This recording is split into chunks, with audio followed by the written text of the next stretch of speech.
Hi friends, welcome to love to cook. இன்றைக்கி நம்ம பார்க்க போகிற ரெசிபி சக்கரவள்ளி கிழங்கு வச்சு எப்படி போலி செய்கிறதுன்னு பார்க்கலாம்.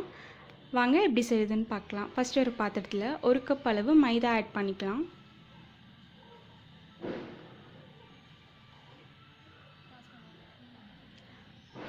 கால் டேபிள் ஸ்பூன் உப்பு, 1/4 டேபிள் ஸ்பூன் மஞ்சள் தூள், நெய் 2 டேபிள் ஸ்பூன் ஆட் பண்ணிக்கோங்க. ஆட் பண்ணிவிட்டு நல்லா மிக்ஸ் பண்ணி விட்டுக்கலாம்.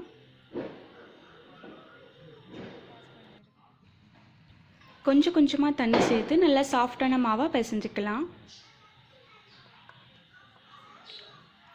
இந்த மாதிரி கையில் ஒட்டுற மாதிரி இருக்கணும். 4லிருந்து 5 டேபிள் ஸ்பூன் போல் எண்ணெய் ஆட் பண்ணிக்கோங்க. ஆட் பண்ணிவிட்டு திரும்ப நல்லா மிக்ஸ் பண்ணி விட்டுக்கலாம். இப்போ இது 1/2 ஹவர்லேருந்து 1 ஹவர் வரைக்கும் நல்லா ஊறட்டும். ஸ்டஃபிங் ரெடி பண்ணிக்கலாம்.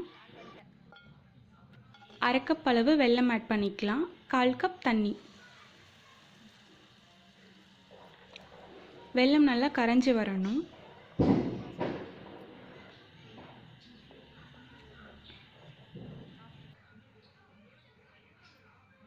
இப்போ வெல்லம் நல்லா கரைஞ்சிருக்கு. நம்ம வேக வச்சு வச்சுருக்க சக்கரவள்ளி கிழங்கு ஆட் பண்ணிக்கலாம். நான் இன்றைக்கி 1 கப் அளவு எடுத்திருக்கேன்.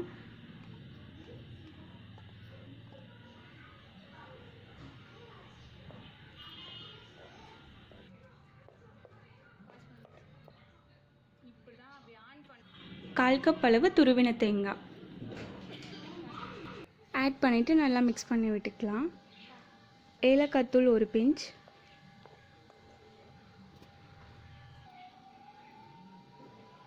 ஒரு டேபிள் ஸ்பூன் நெய்,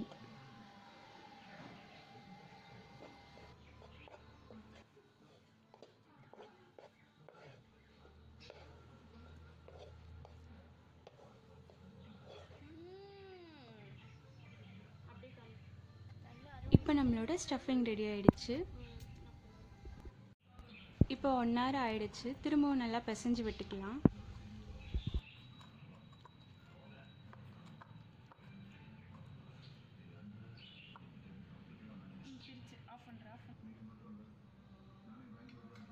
வாழை இலையில் எண்ணெய் தடவிக்கலாம்.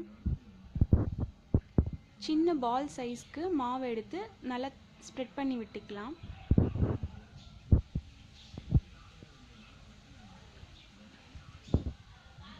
சென்டரில் நம்ம ரெடி பண்ணி வச்சுருக்க பூரணம் வச்சுக்கலாம். வச்சுட்டு இந்த மாதிரி சுற்றி மாவை இழுத்து விடுங்க. பால் சைஸ்க்கு ரெடி பண்ணிக்கலாம்.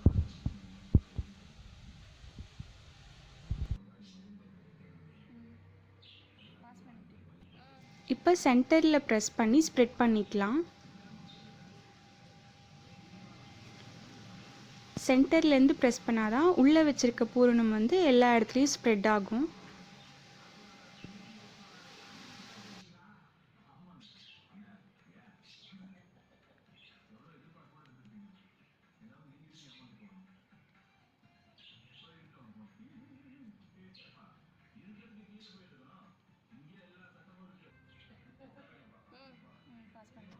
இப்போ தோசை தவாவில் போட்டுக்கலாம். 1 டேபிள் ஸ்பூன் எண்ணெய் ஆட் பண்ணிக்கோங்க. இப்போ இன்னொரு சைடு திருப்பி போட்டு 1 டேபிள் ஸ்பூன் எண்ணெய் ஆட் பண்ணிக்கோங்க. இப்போ நம்மளோட போலி ரெடி.